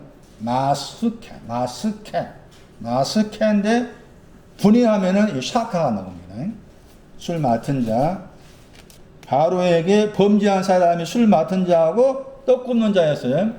술 맡은 자가 회복되잖아요. 떡 굽는 자는 나중에 어떻게 됩니까? 떡 굽는 자는 19절이죠. 창세기 40장 19절에 바로가 당신의 머리를 나무에 달린다고 했죠. 나무에 달려서 새들이 먹게 한다. 이게 나와있죠. 이 말씀은 문자의 말씀 아니에요. 그러니까 따지면 똑같이 이제 범죄를 똑같이 한 것처럼 보이지만은 술 맡은 자가 범죄하고 떡 굽는 자가 범죄가 다릅니다. 신앙적으로 말하면 술 맡은 자 신이 높은 거고 떡 굽는 자 신은 낮은 거예요. 그렇게 생각하고 보셔야 돼요. 창세기 40장도 떡 굽는 자하고 술 맡은 자의 신앙에 대한 설명이에요. 떡 굽는 자 신이 더 낮은 단계고 술 맡은 자 신이 더 높은 단계로 보셔야 돼요. 그래서 거기에서 번역을 술 맡은 자 번역 때 저 단어의 동사가 지금 창세기 24절 말씀에서 두 번째 마시다 하는 샤카라겠죠. 이제 요셉이 해석해 주잖아요. 그래가지고 회복되죠. 죄 범한 다음에 40장 13절 말씀에 사흘에 지금부터 사흘에 바로가 당신의 머리를 들게 한다. 회복한다겠죠. 돌아가게 하다. 슈브. 전지고 돌아가게 한다. 그리고 그 전지고 돌아가게 한다겠죠. 맞아요? 거기에 공평이 나옵니다. 공평 보세요. 창세기 40장 13절 보세요. 번역을 그렇게 하지 않았죠. 하던 것 같이 서다는 하던 것 공평입니다. 공평. 그러므로 두 번째 마시는 건 공평을 말합니다. 공평. 하던 것이 공평입니다. 공평. 기왕은 먼저란 말이에요. 먼저번의 공평가치. 공평으로서. 공평으로 번역될 단어를 아주 하찮게 번역했죠. 공평입니다. 공평. 미슈파트. 두 번째 마시는 것은 공평을 마시는 거. 그 다음에 공평과 같은 위치, 내용. 14절 보세요. 끼 설명합니다. 왜냐하면. 그 다음에 거기에 뭐가 나옵니까? 덕이하다가 나옵니다. 선행하다. 야타브. 공평, 야타브 같은 내용입니다. 공평을 두 번째 마시는 것은 공평을 마시는 것. 그 다음에 야타브, 선을 향하는 걸 마시는 것. 여자한테 예수님께서 주시는 물을 마신다 할 때 주님이 주시는 물을 마시는 내용이 공평, 야타브, 선을 향하는 것이죠. 그것을 마셔야 결단코 목마르지 않습니다. 이렇게 정해놓고. 그런데 이게 이제 또 왔다 갔다 합니다. 이런 구분을 해놓으면서도 왔다 갔다 해야 돼요. 왔다 갔다 합니다. 다시 보시면은 창세기 24장 14절 보세요. 단숨에 마시다, 벌컥 마시다, 술 맡은 자, 공평, 선을 향하는 것을 마시는 내용이었는데 헬라어 보세요. 피노가 아니고 포티도입니다. 고전 12장 13절 같은 내용입니다. 공평을 마신다, 선을 향하는 거 마신다. 고전 12장 13절 한 영을 마시는 거죠. 같은 거. 한 영을 마신다. 공평을 마신다. 선을 향하는 거 마신다. 그게 두 번째 마시는 거. 공평을 마신다. 선을 향하는 거 마신다. 한 영을 마셔야만이 결단코 목마르지 않다. 누구한테 마시게 한 거예요? 낙타입니다. 낙타. 천국은 바늘구멍이라겠죠. 바늘구멍인데 낙타가 들어갑니다. 이걸 마시니까. 샤카를 마셔야 돼. 공평을 마시고 선을 향하는 걸 마시고 한 영을 마셔야만이 바늘구멍 들어갑니다. 아직 청년의 신앙은 바늘구멍 들어가는 낙타의 신앙이 아니라겠죠. 그 다음 보세요. 창세기 24장 14절 보세요. 나의 주인이 아브람이죠. 나의 주인에게 함께람. 나의 주인 대신 아브람과 함께 당신은 이제 여호와 하나님이십니다. 당신 여호와 하나님께서 은혜라겠죠. 인자입니다. 인자를 베푸다, 만들다. 인자를 만들어 주셨습니다. 인자가 만들어졌다. 아브라함과 함께 인자가 만들어졌다. 뭐 때문에? 두 번에 걸쳐서 마시는 것 때문에. 끼였죠. 끼가 나오잖아요. 끼. 왜냐하면 두 번에 걸쳐서 마시는 것 때문에 뭐가 만들어졌다? 뭐가 만들어졌다? 은혜가 인자라고 했잖아요. 헤세드, 인자. 영어 번역은 다 kindness 있습니다. 친절. 뭐가 만들어진 거라고요? 인자, 친절을 만들었다, 베푸셨다, 아사, 만들다. 뭐가 만들어졌다?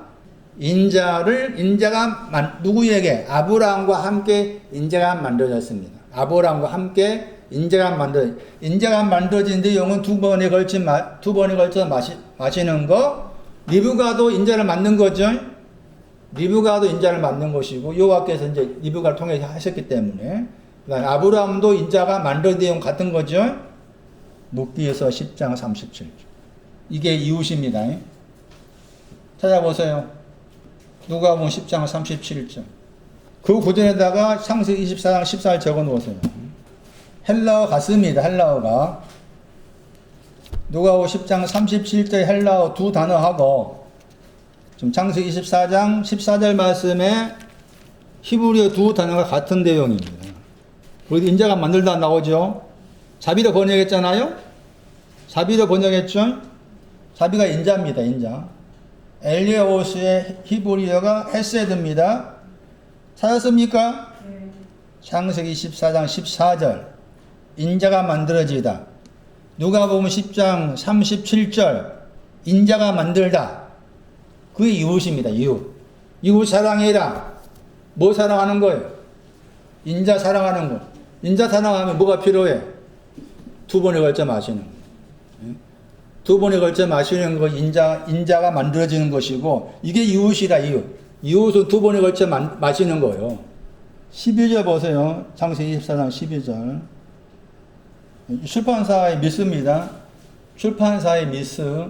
은혜를 베푸시옵소서가 순적이 만나게 하사 그로 가야 됩니다. 그리고 순적이 만나다가 창세기 24장 12절 말씀에 히브리어로 카라입니다. 카라. 우리는 이제 신앙을 떠나서 이런 기도는 필요합니다. 신앙을 떠나서 이런 기도를 하세요. 번역을 한다면은 순적이 만나게 해주세요. 이런 기도를 하세요. 순적이 만나게 해주세요. 지금 누가 기도한 거였어요? 말한 것이지만 일종의 기도다. 늙은 종이 한 기도잖아요. 아니 내가 늙은 종의 신앙은 없다 할지라도 이런 기도는 필요하다. 카라입니다. 카라.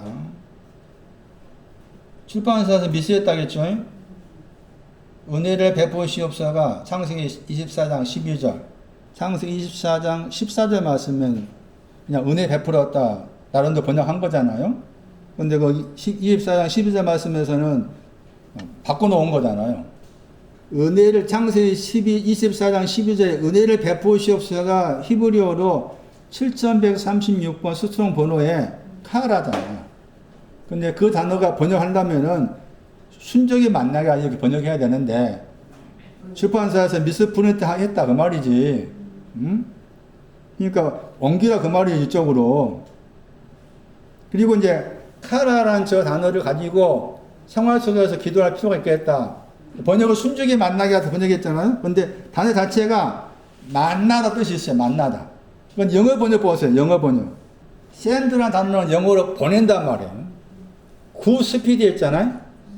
스피드인데 스피드 속도 속력이란 말이죠. 그러니까 속도를 보낸다 뜻이죠. 근데 그 스피드 앞에다 영어로 뭘 붙여놨어요? 굿 붙여놨잖아. 영어로 굿 붙여놨잖아. 굿은 뭐 좋다, 대부분 좋다 뜻이잖아. 그런데 여기서 굉장한 속도를 보내달라는 말. 굉장하게 빨리 보내달라는 말. 굉장히 빨리 보내주세요. 그 말입니다. 굉장히 빨리 보내주세요. 이 뜻인데 약간 다르게 번역하면 이런 뜻이 있습니다. 우연한 사건이 일어나. 하나님, 나에게 우연한 사건이 생기게 해주세요. 이 기도하고 있는 우연한 사건이 생기게 해주세요.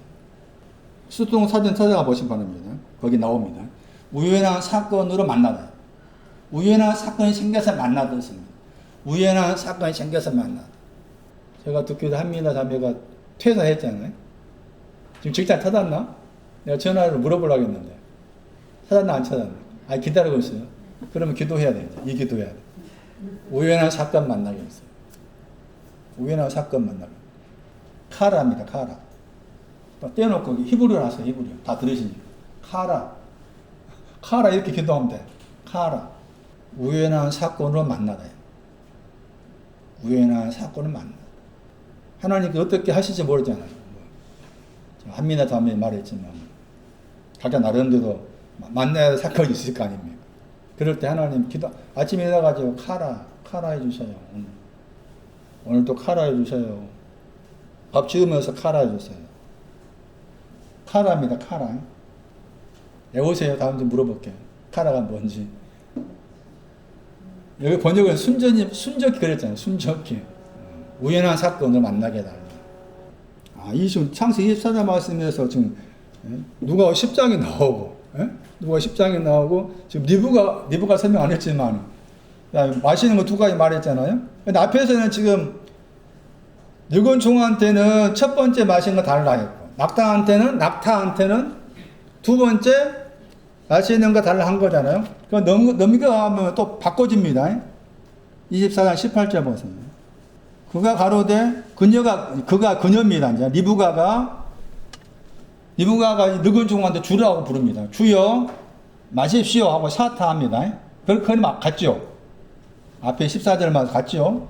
늙은 종이 나한테 여자가 이렇게 물 들어온 여자가 마시게 해달라.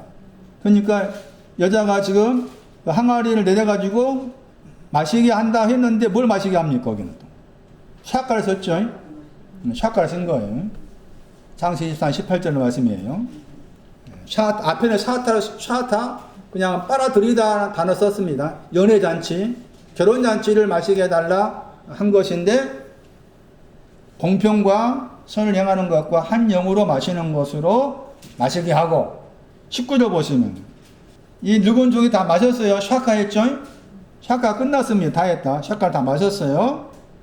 그리고 이제 물을 이렇게 약대를 위해서 또 뭐 합니까? 샤타 하죠.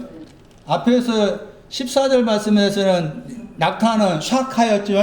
낙타는 샤카. 그러니까 기도할 때는 샤카를 낙타한테는 근데 여자가 실제 해준 것을 낙타한테는 샤타가 되고 그렇게 됩니다. 그러니까 낙타의 신앙은 샤타와 샤카 둘 다가 있어야 된다 그 말이고 그러니까 목적지는 뭐라 그 말입니까? 샤카가 된다 그 말입니다. 그 다음에 늙은 종한테도 샤타가 있어야 되고 샤카가 있어야 된다 하는 것인데 그런데 여기서 이제 중요한 게 그 70인역 번역 보세요.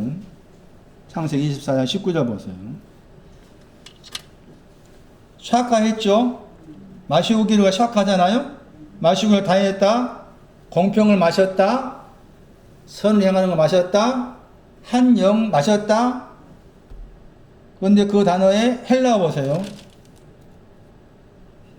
헬라 보세요. 피노입니다. 피노. 앞에서는 뭐였어요? 24장 14절 말씀에서는 포티조였죠. 포티조였는데 포티조. 기본이 포티조예요. 19절 말씀에서는 그 샤카를 피노로 쓴 거예요. 그래서 제가 지금 말씀하는 것이 피노가 두 가지라고 말이죠. 하나는 첫 번째 마시는 것이 피노고 두 번째 마시는 것은 피노인데 히브리어는 샤카에 담는다.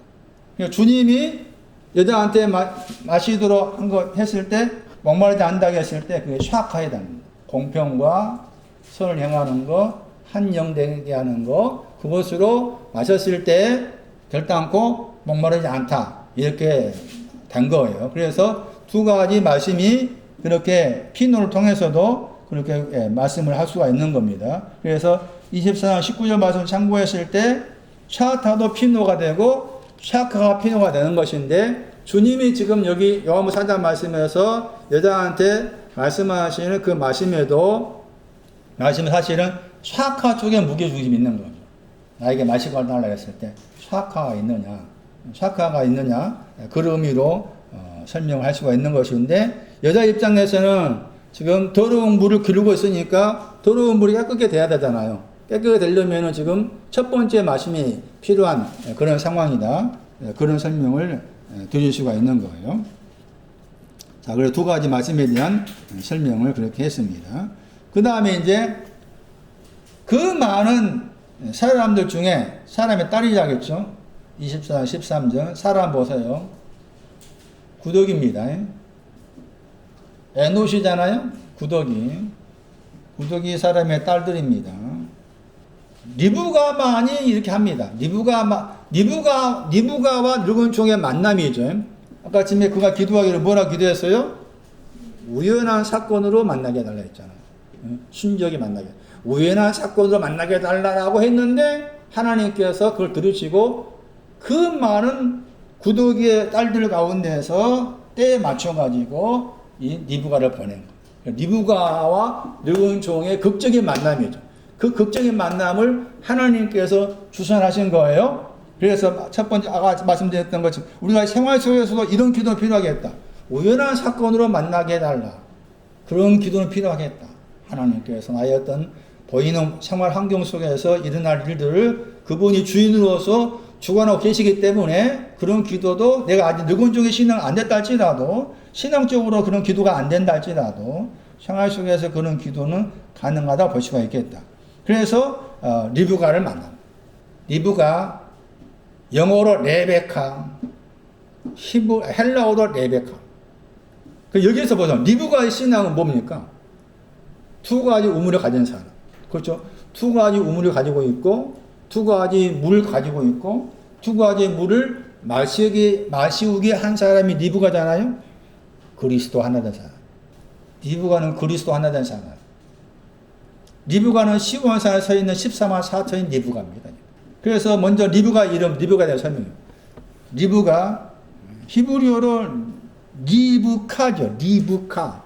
그런데 이제 레베카가 되죠. 레베카.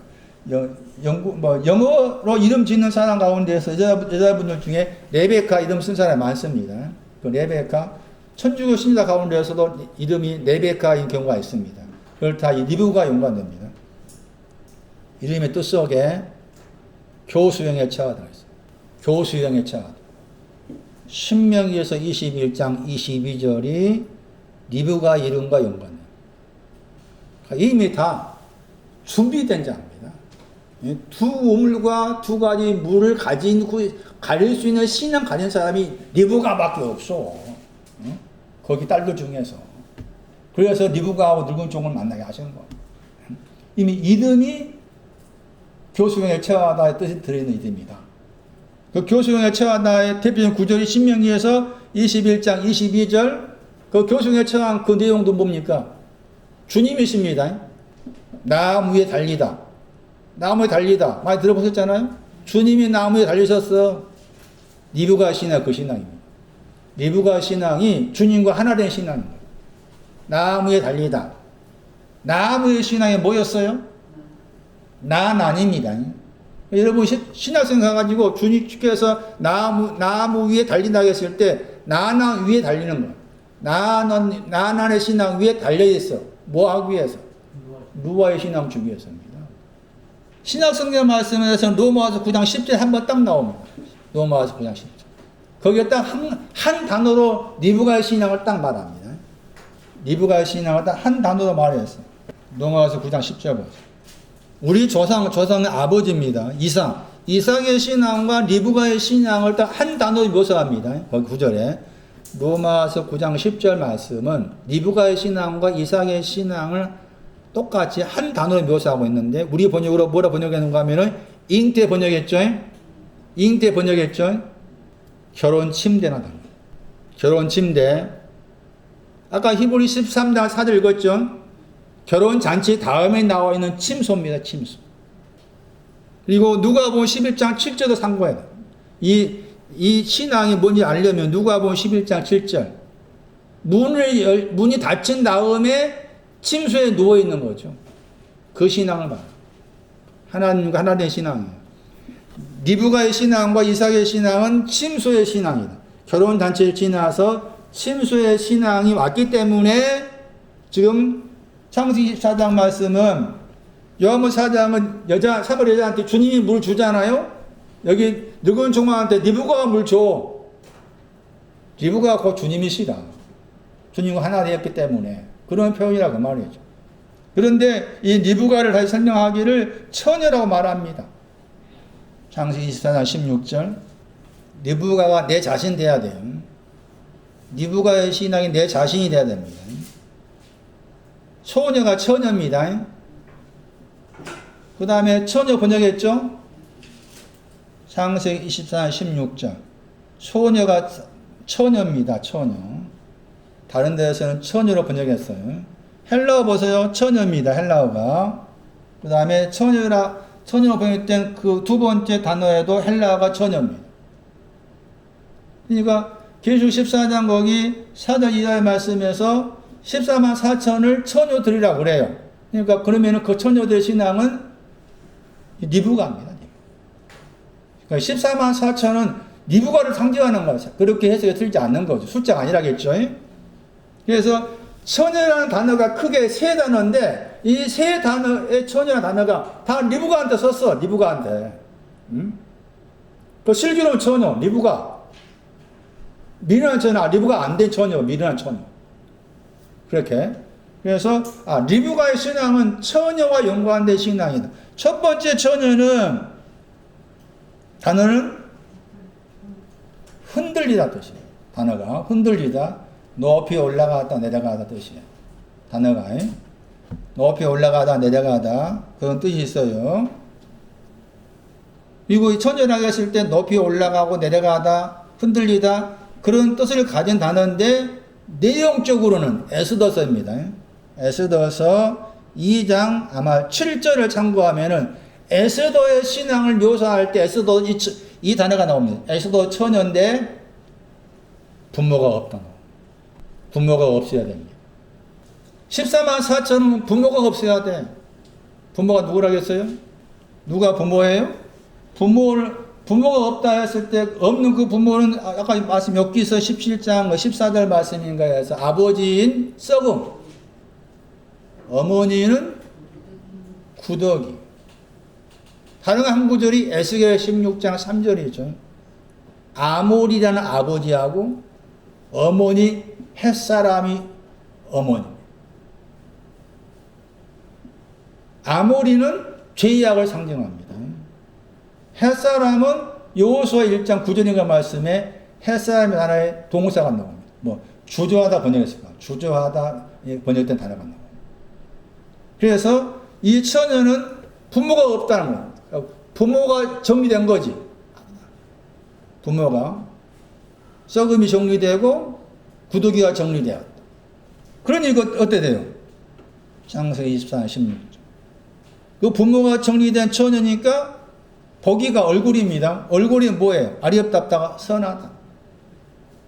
선하는데 어떻게 얼마나 선해요? 심히 선하다. 누가입니다. 이게 누가. 얼굴이 심히 선한 거. 누가의 신앙이에요. 그 다음에 두 번째 처녀입니다. 베툴라. 떨어져 있다 뜻입니다. 떨어져 있다, 불리하다 그런 뜻이에요. 이 두 번째 처녀의 신앙 위치는 나난입니다. 나난. 이사야 37장 22절 말씀에 시온의 딸을 처녀라고 부릅니다. 처녀. 거기에 시온의 딸의 신앙이 나난입니다. 나난의 신앙이 온 사람으로서 남자를 알지 않습니다. 남자를 알지 않습니다. 남자. 어떤 남자냐? 시편 140편 1절. 다음 집에 가 공부하세요. 잠언 2장 12절. 잠언 2장 12절에 남자를 알지 아니했다. 시편 140편 1절의 남자를 알지 아니했다. 바깥이란 말 알지 아니했다. 두 단어 나왔죠. 첫 번째 처녀, 두 번째 처녀. 세 번째는 똑같이 니브가한테 세 단어, 처녀라는 용어가 대표적으로 세 단어인데 니브가에게 사용되었다. 창세기 24장 43절. 창세기 24장 43절 말씀에 청년 여자가 처녀입니다. 거기 헬라어도 처녀죠. 창세기 24장 43절 말씀에 청년 여자가 처녀입니다. 알마. 처녀가 잉태하여 뭘 낳는다? 이사야 7장 14절 말씀이 그 처녀와 같은 단어. 알마. 감추어졌다. 각각 다른 단어 썼잖아. 다른 단어에 다 의미가 있는 거 이렇게. 감추어져 있습니다. 진리가 없는 거. 시편 90편 8절. 감춰진 내용. 시편 90편 8절. 레위기서 4장 13절. 엽기서 6장 16절 말씀은 눈에 대해서 합니다. 눈. 흰눈과 같이 눈보다 희게 됐다. 눈에 대해 감춰져 있다. 전도서 12장 14절. 선악에 대해 감춰져 있는. 감춰져 있는 처녀죠? 감춰져 있는 거예요. 감춰져 있는데 감춰진 것을 안 사람이 사람. 니브가는 처녀인데 알마인데 감춰져 있는 걸 알아요. 그래서 그가 감춰진 걸 알고서 하는 일이 뭔가 하면은 계속해서 소고를 칩니다. 이 단어가 시편 68편 26절에 나와요. 감추어진 것을 알고서 소고를 치다. 시편 68편 26절. 마리아가 처녀로 아들을 잉태했다 했을 때 그 알마입니다. 같은 단어라고 했어요.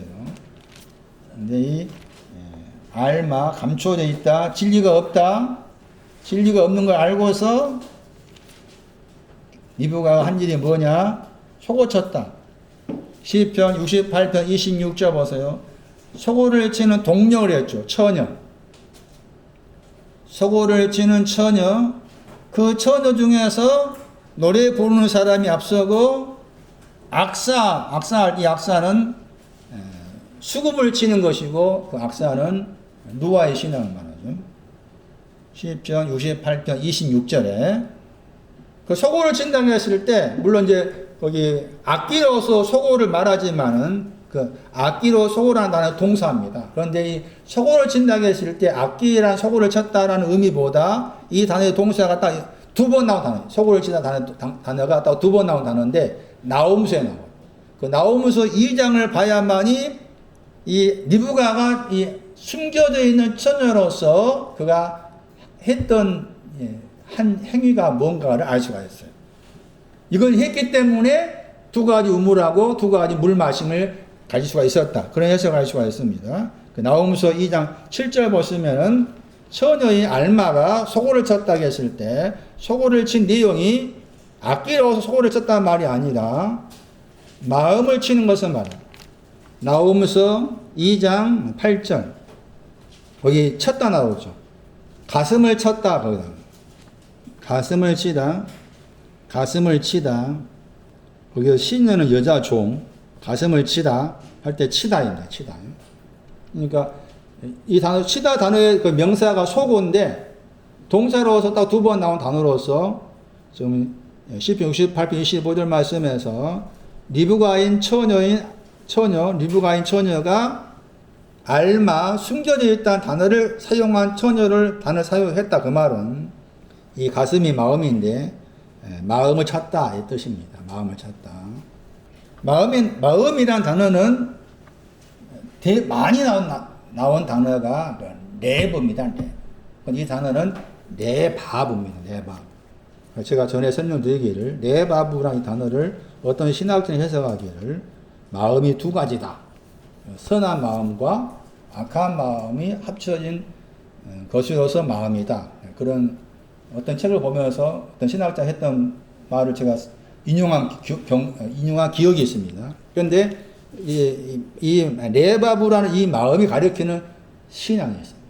그게 반석입니다. 그래서 알마로서 처녀인 리브가는 쳤다 했을 때 반석이 오기를 치는 것을 말. 반석이 오는 거. 신명기 6장 말씀에서 마음을 다하고 할 때 그 단어 예바입니다. 반석입니다. 반석. 시편 73편 26장. 시편 73편 26장의 반석입니다. 나중에 찾아보세요. 자, 이와 같이 리브가에게 처녀라는 용어가 크게 세 가지인데 리브가에게 적용해서 말한다. 리브가는 리브가는 그 인물을 통해서 신약 성경 말씀에 그 처녀라 나와 있는 대표적 구절이 이제 몇 군이 나오는 그 가운데서 계시록 14장 말씀이잖아요. 14만 4천이 시온산에 서 있는 처녀들이라고 그러는데 도대체 그 사람들의 신앙이 어떤 신앙이냐? 리브가를 말. 그래서 창세기 24장 말씀에 두 가지 우물, 물, 자배를 만드는 거, 처녀라는 세 단어 아주 중요한 신앙의 장이죠. 중요한 신앙이죠. 다음 시간에 나머지 부분 해석할 텐데 공부해올 성경 구절. 요한복음 4장 9절 말씀에 상종하다 번역된 저 단어가 말하는 의미가 뭔지 알아야만이 이 수가 여자가 왜 이런 말을 했는지 자신의 신앙 위치 정확하게 알고서 한 표현이기 때문에 상종하다 단어의 의미를 알아야 돼요. 저 단어가 딱 한 번밖에 안 나온 단어인데 저 단어 속에 사용하다 한 단어가 들어있어요. 그러니까 유대인 당신이 사용하고 있는 것을 사마리아인 나는 사용할 수 없다. 이게 상종하다 의미입니다. 그러니까 이미 자기 자신은 사용할 수 없음을 알고 있고 유대인이신 예수님은 사용하고 있음을 알고 있었기 때문에 이 단어가 사용된 거예요. 고린도후서 3장 12절, 창세기 12장 16절 찾아와서 공부해 오시고, 그다음 4장 11절 말씀에서 우물이 깊다고 했을 때 왜 우물이 깊다는 말 썼을까? 깊은 거 계시록 2장 24절, 사도행전 20장 9절, 호세아서 9장 9절. 그 구절을 가보면은 우물이 깊다라고 이 여자가 말했을 때 깊은 의미를 알고서 쓴 용어다. 깊은 우물에서 나온 물을 마셨기 때문에 목마를 수밖에 없다. 그런 내용이에요. 마태 23장 24절. 낙타와 관계해서 마시다와 관계해서입니다. 다른 구절은 조부의 적경에 다른 건 참고하시고 잠언 5장은 참고하시고 마태 23장 24절 보세요. 약대가 낙타입니다. 삼키다는 저 단어 속에 마시다 들어있습니다. 삼키다. 마시는데 카타가 붙어있죠. 카타는 주로 반대란 말이죠. 반대인데 여기서는 반대의 뜻이 아니라 열심입니다. 강렬하게. 열렬하게 마신다. 낙타를 열렬하게 마시다. 왜 주께서 이 말씀 썼을까? 마태 23장 24절 해석하고 있습니다. 낙타가 나왔기 때문에, 창세기 24장이 나왔기 때문에. 그러니까 낙타를 열렬하게 마신다 하실 때 지금 설명드린 거 생각나면 열렬히 마시는 것은 두 번째 마심이죠. 두 번째 마시는 거죠. 그거 맞는 거죠. 그러니까 낙타를 열렬하게 마신다, 강렬하게 마신다 했을 때 그것은 두 번째 마시는 것이 있기 때문에 아까 전에 창세기 24장 말씀에서 처음 나온 내용이 낙타가 두 번째 마시는 거 나왔죠. 그 다음에는 또 첫 번째 마시는 거 나왔고, 그러니까 낙타는 첫 번째도 마시고 두 번째도 마시는 거잖아요. 여기에서는 지금 두 번째 마시는 걸 해석해야 된다. 왜냐하면 카타가 붙어 있기 때문에. 카타 더하기 마시다 합성어다. 뭐가? 삼키다가 단어가 마시다 단어가 들어있다. 그런데 열렬히 카타가 반대 의미가 해석할 수 있지만 여기서는 반대 의미도 해석하기도 하지만 여기서는 열렬하게 강렬히 이렇게 마신다. 그러니까 낙타를 열렬히 마시는 것은 맞는 거다. 그 문제는 뭐가 문제인가 하면은 하루살에 걸러냈다는 거죠. 하루살에 걸러낸 것이 문제인 거죠. 하루살에 걸러내놓고서 낙타를 열심히 마시는 거예요. 그게 문제인 거예요. 하루살을 걸러내지 않고 낙타를 열심히 마셨다면 그게 맞는 것인데 앞에서 하루살을 걸러내고 낙타를 열심히 마셨다는 것은 뒤쪽의 것만 추구했다 그 말이 되는 거죠. 그럼 여기서 말씀해서 이 하루살이는 깔따구잖아요. 깔따구. 이제 한글 사전에는 각다기래요. 각다기. 여기 이제 영어 단어가 각다기라면 각다기. 그러니까 뭐 모기과 속하죠. 작은 벌레, 모기과, 각다기, 깔따구. 여기서 하루살이. 근데 이 단어가 가리키는 중요한 의미가 있어요. 포도주와 연관. 하루살이는 뭐가 연관된다고? 포도주입니다. 아주 제 헬라어 사전이 지금 제 책상 위에 서너 개, 5개가 있는데 그 가운데 한 사전에서 그 사전은 멋있어요. 다른 데 사전 안 나오는데 그 사전에서만 어떻게 적였는가 하면은 이 포도주가 습기가 날아가 버렸어. 이렇게 그래 나와. 그러니까 수분이 없었다 그 말이에요. 수분이 없어진 그 포도주에 알을 까다. 알을 깐 예? 포도주 깍딱이요. 포도주 하루살이. 다 떼놓고 포도주와 연관 하루살이. 그럼 포도주 하루살이는 걸러내야 돼, 안 돼요? 하루살이가 뭐예요, 그러니까? 하루살이가 포도주라고 했잖아요? 그러니까 이사야서 25장 6절에 뭐라고 했어? 어린 세상할 때 포도주라고 했잖아요. 그러니까 그 결혼잔치잖아. 결혼잔치 걸러내면 안 돼. 결혼잔치 하루살이야. 응? 하루살이는 뭐라고? 결혼잔치. 여러분, 어디 가서 누가 이렇게 해석한 사람 나와봐라, 제발. 응? 이렇게 해석한 나오면 그만 놓을 거야. 하루살이 걸러내면 안 되죠. 결혼잔치 걸러내면 안 돼. 결혼잔치가 하루살이야. 아무리 그렇다 할지도. 약대를 마셔요. 그렇죠? 그 말입니다, 지금. 그 다음에 25장 25절 제가 주보에 적어 놓은 이유가 뭔가 하면 거기에 잔이 나오죠? 잔이 나옵니다. 이게 마시다예요. 잔의 동사가 마시다예요. 잔의 동사가 뭐라고요? 예수님께서 겟세마네 동산에서 이 잔을 옮겨달라 하잖아요? 그 잔입니다. 그런데 잔이 두 가지입니다. 3절 25절 뭐가 있습니까? 겉에 잔이 있습니다.